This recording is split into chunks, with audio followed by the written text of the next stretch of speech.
Hello everyone. Today we'll study the working of air conditioner. Air conditioner is one of the methods of artificial cooling technique which is generally used for human comfort. As the name indicates, conditioner means we can condition the air as per our requirement. Hence, we can control the temperature, we can control the humidity, and so many factors can be controlled, hence the name air conditioner. Now let us study the working of air conditioner with the help of a schematic diagram.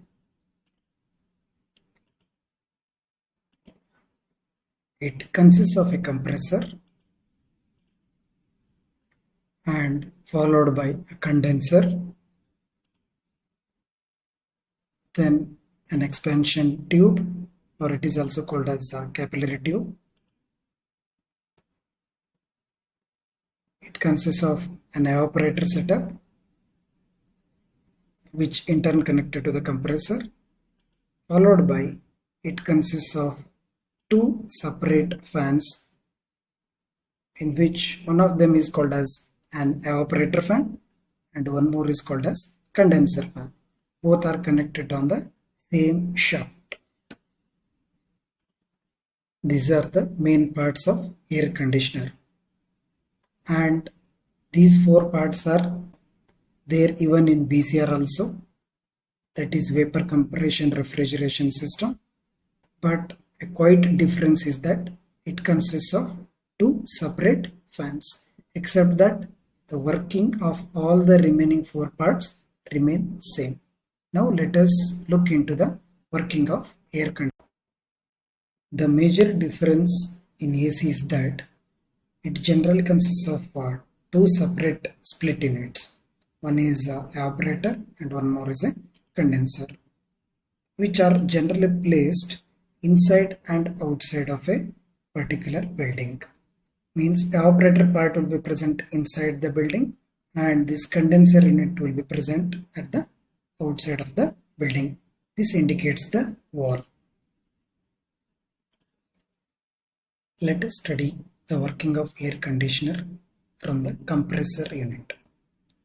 At the entry of the compressor, the refrigerant enters at high temperature and low pressure.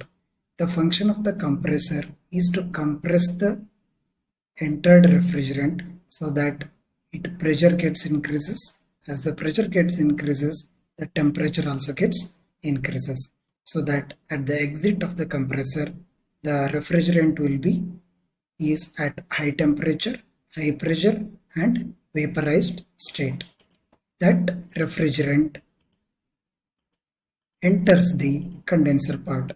This red dot indicates it is having high temperature and high pressure. So this refrigerant enters the condenser section.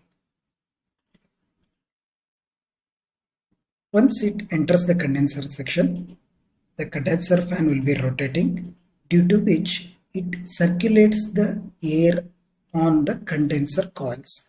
Inside the coil, the vaporized high pressure, high temperature refrigerant will be flowing. As the fan rotates, it blows the air over these coils, due to which whatever the vaporized refrigerant it is flowing inside these coils get converted into liquid form, so that the high temperature refrigerant will be converted into low temperature refrigerant and the vapor form gets converted into the liquid form. That is shown with the help of red and blue dots over here.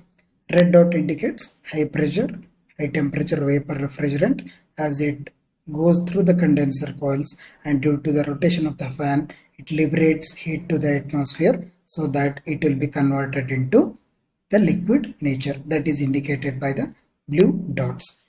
After coming out of the condenser, it will be having high pressure liquid refrigerant and it is having low temperature.